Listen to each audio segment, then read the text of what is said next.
it's interesting. You mentioned the Democrats as well, that they kind of have no moral high ground to stand on. Kamala Harris, before Donald Trump's speech, posted on X, before the president gets on television tonight to peddle lies and conspiracy theories, here is what you need to know. The 2020 election was not stolen. We won and he lost. I mean, she posted this. You're hearing other kind of left-leaning people and other Democrats just trying to get ahead of Donald Trump's speech, already trying to say, don't listen to him.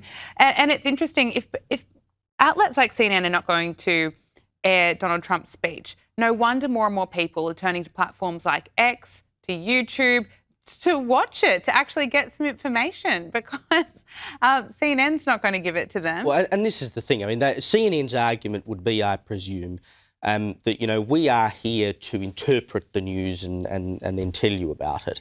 But the fact is that you can go to 100 other places and get direct what the president says. So that jig is up, right? It just doesn't work anymore. You can't run with that excuse.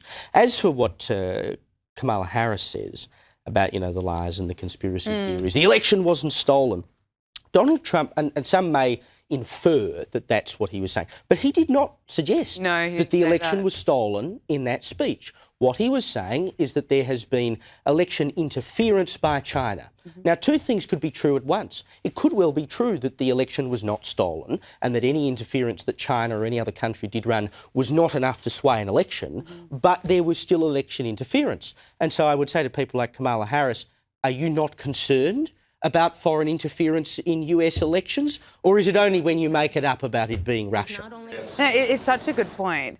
It's interesting as well, looking at some of the reporters in the White House press briefing room speaking to Caroline Leavitt, again, before the speech, before Donald Trump had said anything, already asking... CNN was running that press conference at the beginning when Trump was on. So I saw they had Caroline Leavitt up there. So like, here's what was said 30 minutes ago, not what's being said now. But even then, I don't know if it was a CNN reporter, but a reporter was kind of grilling Caroline Leavitt, almost asking why Donald Trump is kind of bothering to even go there. Why are you even looking into election security? I mean, what country do you want to live in? Well, China, presumably, where they don't have elections. There's a reason there's no election interference in China, because they don't bloody well have them. I mean, if you're not worried about election interference by a country like China in the United States or anywhere else, I mean, you know, don't believe that it's not happening elsewhere, or that they wouldn't attempt to do it elsewhere. You've got rocks in your head, unless you want to end up like China and have Xi Jinping running the joint, or some other, you know, dictator. You should be concerned about it. You shouldn't even have to think about whether you're concerned about it. I know. The fact that, you know, that the Democrats are upset that Donald Trump is revealing this information says a lot about them.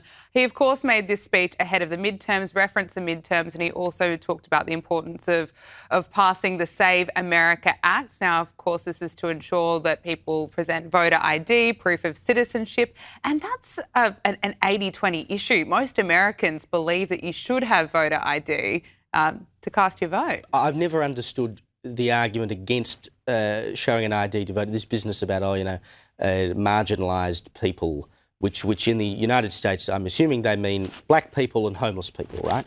Now I don't know. Maybe things are vastly different in the US, but I walk around Sydney, you know, major global city, and you see homeless people on the street. They sleep in the city. They've all got mobile phones. And they've obviously gone and bought that mobile phone and used some form of ID to get SIM card or whatever, right? So I simply don't accept that just en masse marginalised or minorities in the US don't have any form of ID that they could take to go and vote. It's basically because they want to leave open the illegality of people who can't vote going to vote, or posing as someone else, or whatever it might be.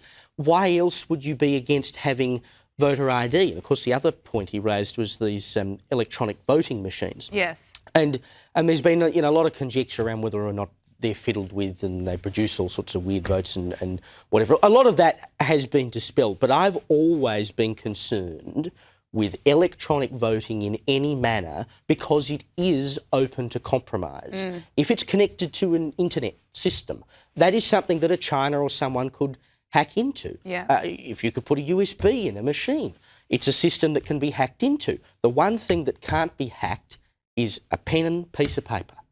why we have electronic voting, I know it might sound archaic to say, I just don't understand, because it is fundamentally insecure. Even if those insecurities are not used, it's an insecure method. We're talking about democratic elections here. I wouldn't be running the risk. Yeah, no, I 100% agree with you, Caleb. Caleb Bond, thank you so much for making the time. I know you've had a very busy afternoon, but it's always wonderful to get your analysis. Thank you for joining us. Pleasure. Thanks, Gab.